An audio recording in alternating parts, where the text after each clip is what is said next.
3 Hell Riders, 4 Falconwrath Aristocrats, and 3 Thunderwall Hellkites. And he's got the burn package. Facing him is Patrick King with Jund midrange, and pretty classic build. Now, a couple interesting things to note about this particular list. One copy of Chandra the Firebrand main deck. That's a planeswalker we don't see very often, and I'm kind of excited to see how Patrick decides to make use of it. What spells does he have that he can copy with that? Well, another card I was going to mention is kind of interesting, and he could copy it. Slaughter Games. Playing those main deck is kind of interesting. I guess, to me, and I was talking to Matthias about this a little earlier, like it's one of those cards where you don't really feel like it has enough of an impact, but I feel like it can be justified against Sphinx's Revelation, just because a lot of those decks, the decks that are playing Sphinx's Revelation, are using it to, essentially they're going, I'm going to fall behind and I'm going to catch up with Sphinx's Revelation. If I can eliminate that, then they have a lot less ways to catch up. So, but in this matchup, he's playing a main deck. Maybe he has other ideas for it. So we'll based on the shuffling, it looked like Patrick, who was on the play, took a mulligan. It did look like that to me as well. So, and he starts off with an Overgrown Tomb into Rootbound Crag into Farseek. So here he's doing his fixing, he's doing his accelerating. This is the perfect game plan for John. West starts off with a turn 1 swamp into a Diregraph Ghoul. Equally good from his side of the board, but anytime your opponent plays Farseek, it's, obviously it's not Time Walk, but it's very difficult when the game plan gets upped by 1 turn. Sure, yeah, it's like your opponent is playing a turn or 2 ahead of you all the time. Like, we see from West a Knight of Infamy and a swing with the Diregraph Ghoul. And land number 4, Vampire Nighthawk. So it turns out Patrick didn't necessarily need the acceleration to 4. No, not yet. If he gets to 5 a turn early with Thragtusk, that's going to be a big deal. And this Vampire Nighthawk's a big deal right now, too. Yeah, it's going to put the brakes on unless West can deal with it, which he does. Searing Spear takes it out, and both guys get in, so this is an attack for 4 here from West. Land Thragtusk, right? And that's the plan that Patrick would like to execute. He's got half of it, land, and there's the other half, Thragtusk. So didn't get the full effect. He had to pay 2 life for the Overgrown Tomb, but it's enough. Gaining that life, having a blocker here, and then still having a blocker even if you trade. If you sign up for standard box number 10. And unlike the last round, West does not have the Mark of Mutiny effects to just take the Thragtusk and get in there. And none, besides 2 Zealous Conscripts on the board, that's his only effect. So West casts a Geralf's Messenger, pings the 2 life from Patrick, and then just says go. He doesn't even want to trade one of his guys there. And Patrick's just got more Thragtusks. Yeah, he thinks, all right, if you didn't want to attack into my 1 Thragtusk, I'll play another one, leave it back, and then I'll attack you with this first one here. So Patrick up to 19. Westwise does not have a lot he can do here. We see some black creature spells in his hand. Yeah, I see a Geralf's Messenger. I see, I think, another Knight of Infamy. And maybe a couple of lands. Does that look like to you? Hard to tell. I mean, the messengers are okay here because now that his first one's untapped, he can trade with the Thragtusk. Yeah. Well, he's gonna get in there with it. Yeah, Patrick not going to block the messenger here. He's going to fall to 15. And messenger number 2. I'm sorry, I think, yeah, there we go. Falls to 13 from the second messenger. Passes back. Patrick King untaps his Thragtusk and now has a Sever the Bloodline. That is brutal. Sever the Bloodline deals with both messengers, and not only both messengers, but both halves of both messengers. Exactly. They're exiled, they don't undie, and essentially kind of pulled the bottom out from under West here. Even though West didn't know that the Sever was coming, I really didn't like the fact that he attacked with his first messenger there. Yeah. Because he's leaving back these 2 blockers that he has to trade 2 for 1 against the Thragtusk, which is not ideal. Yeah. So I felt like he should have stuck back with his 3/2 to try to trade 1 for 1 with the Thragtusk. Now he's forced to chump block and takes 5 still, goes down 8. It's not a very good position. And obviously the Sever was backbreaking, but I don't feel like West's last attack was the best. And he has to be looking at his hand. There's not much he can do here. He's going to play a Blood Crypt. Untapped, so he's going to fall to 6. Well, he's drawn a Falconwrath Aristocrat. So if there are no more removal spells from Patrick, he can play the Aristocrat, say go, and basically trade the Knight off for a Thragtusk.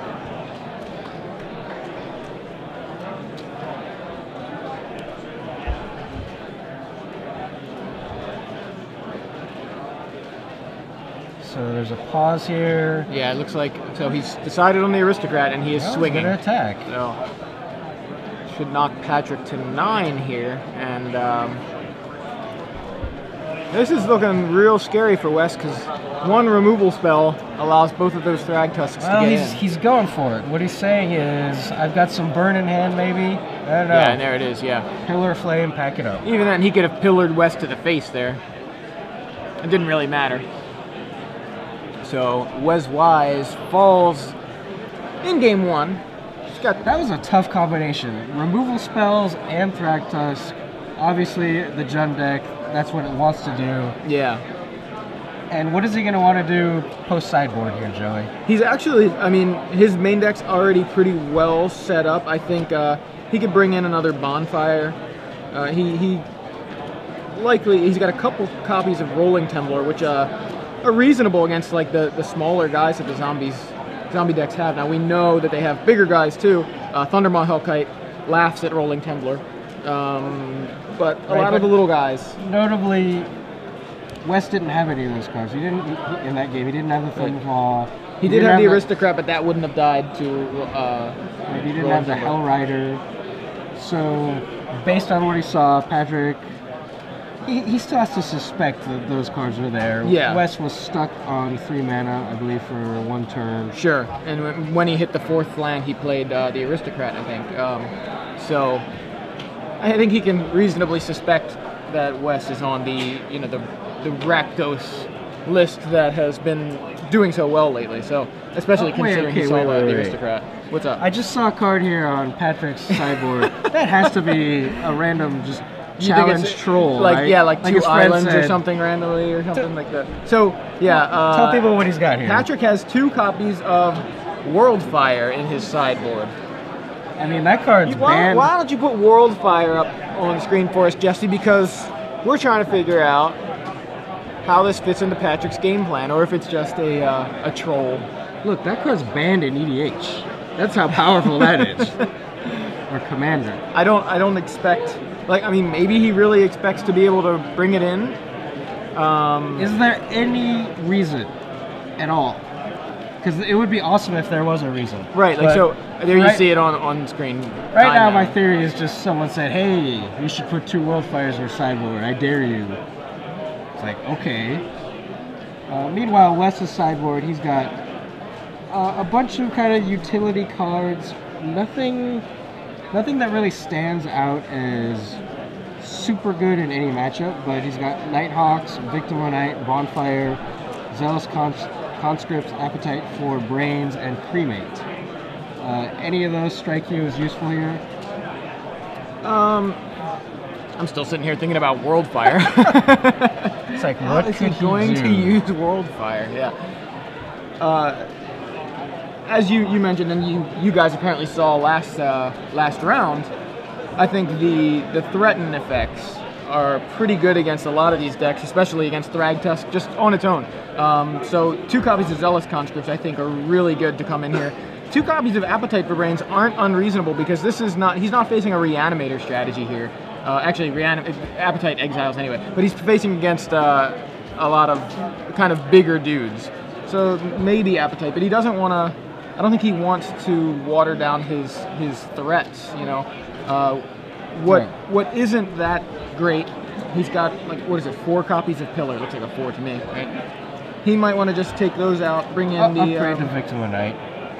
Yeah, he can go upgrade to 2 Victim of Night and 2 Zealous Conscripts, and that might be plenty.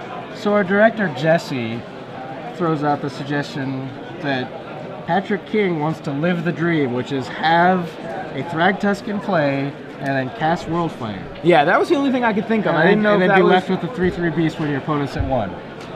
I mean, sure, but it's 9 mana. So we'll see. I don't imagine he brings it in against this particular deck No. anyway. He may be thinking, if I can do this on one of those long games. So he does. West did bring in the Appetite. Yeah, he's going to preemptively get rid of probably a Thragtusk, but he cannot like what he sees there. We see Garruk, Primal Hunter, Mizium Mortars, Bonfire of the Damned, Farseek, Abrupt Decay, Thragtusk, and Dragon Skull Summit. Can't take either Bonfire or Mizium Mortars Right. with the Appetite, because both of the converted mana costs are they're 2 and 1. Yeah. Or 2 and 2. 2 and 2. Yeah. So he goes for the Thragtusk, which he really has to. Like, Garruk might be a concern, but he should have enough creatures and or burn that it isn't. But now he's going to have to play very carefully around all of those board sweepers that we just saw. So Pillar of Flame from Patrick takes out the Diregraph Ghoul, exiles it.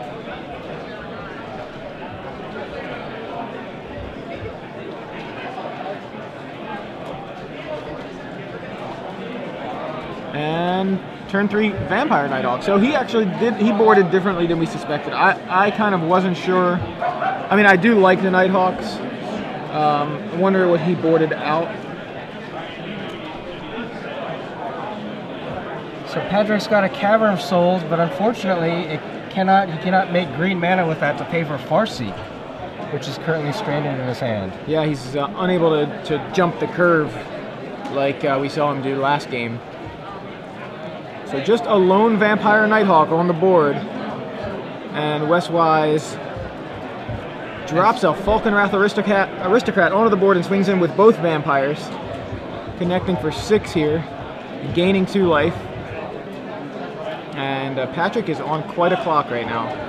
I thought maybe Patrick should have used Mizium Mortars on the Nighthawk last turn. Yeah, he decided not to. There you see Pillar of Flame from Patrick to try to take out the Aristocrat, and Wes, in response, sacrifices the Nighthawk to make the Aristocrat indestructible. Pillar hits it, but doesn't kill it. And, yeah, because if he had done the Mizium Mortars on the Nighthawk last turn, he would have taken 4 from the Aristocrat, and he could have gotten rid of the Aristocrat with his burn spell this turn. Yeah. But now, as long as Wes can... Oh, Wes is out of creatures. Yeah, he's unable to add any more threats to the board, which... So now he's going to lose... Yeah, he's going to lose his Aristocrat. Yeah, there's the Mizium Mortars for the Aristocrat, and the board is again clear. Patrick, if that life total is correct, is at 8.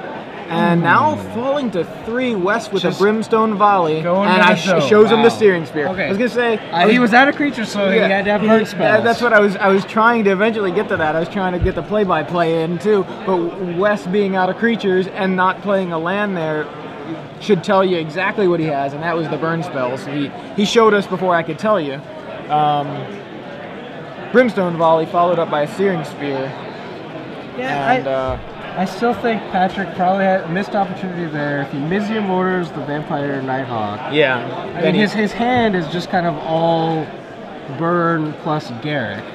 Yeah. So eventually he's going to have to kill it anyway, and he wasn't really in a position where he could wait to get value out of either Mortars or Bonfire. Yeah, I wonder what he was trying to save that Mortars for, if he just thought the Nighthawk was not worth trading away a card. I mean, you know, I've fallen into that kind of trap where you feel like, oh, if I can just hold out a couple of turns, in this case for Overload, in my case a lot of times it's for kicker effects. Sure, which is essentially what Overload is.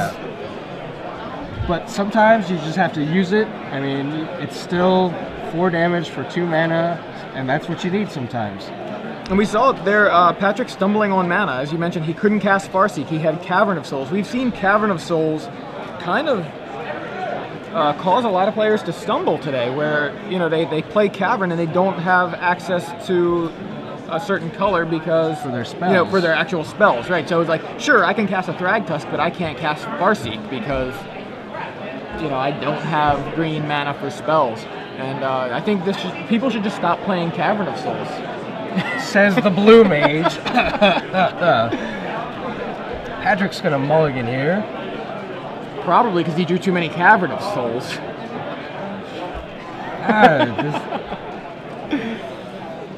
No, obviously. Big pen. Yes, it is. Obviously, I'm kidding to some degree, but we have actually seen it cause players to stumble. No, I think that's a legitimate concern you bring up. Maybe there's been too much of an overreaction from the Cavern crowd. Now, Patrick's only playing 2, but Wes is playing 4 of them in his deck. Yeah. Now, Wes is only playing 2 colors, where Patrick is playing 3, and so, it's a trade-off. Like, I think Wes has a better reason to be playing 4 because he's only on 2 colors, but still, we've seen black-red players have double Cavern Swamp and be like, can't cast any of my red spells. And it can really cause a lot of problems if you don't think ahead to what you might need. Yeah. If you just play it out early and, name zombies by default in this deck, and yeah, you might need red for a vampire, or a dragon, or a demon. And the thing is, mana is so consistent these days that you are so infrequently punished. You take it for granted. But yeah, and you take it for granted, and then there's going to be cases where you are punished, and you saw there, he was slightly punished there just from not being able to cast Farseek. Who knows what he would have been able to get up to if he could have cast Farseek. Now, we think the misplay may have been just not using Mizzium Mortars on the Nighthawk, and that's valid. So, but he's got the Farseek on turn 2 this game. Yes, we are now underway, game 3.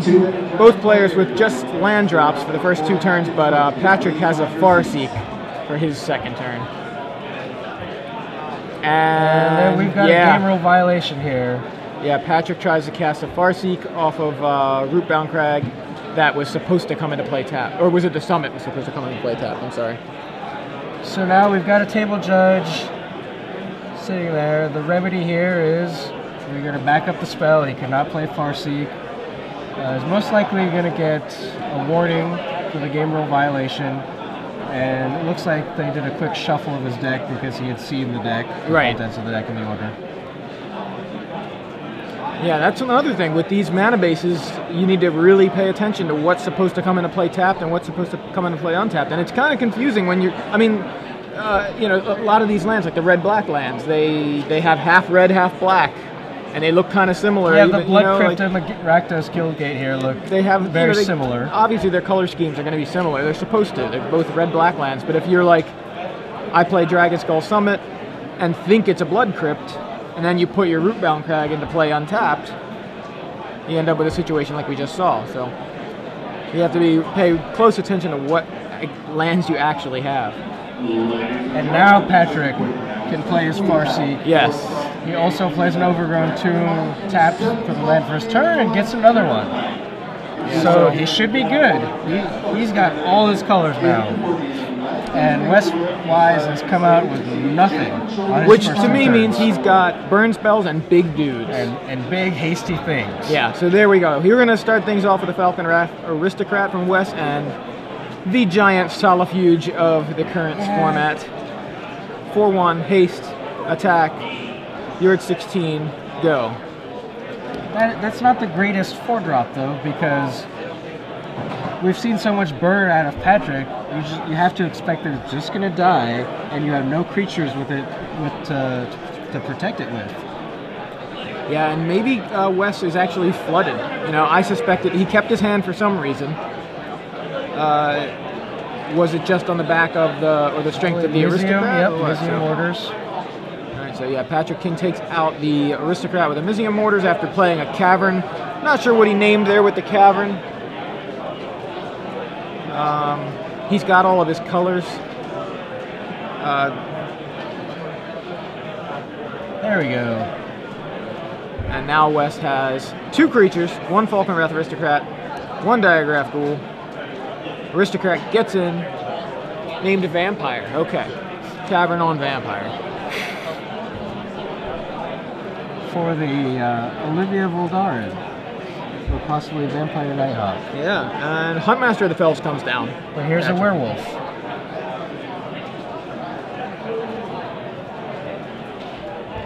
And Patrick passes back to Wes.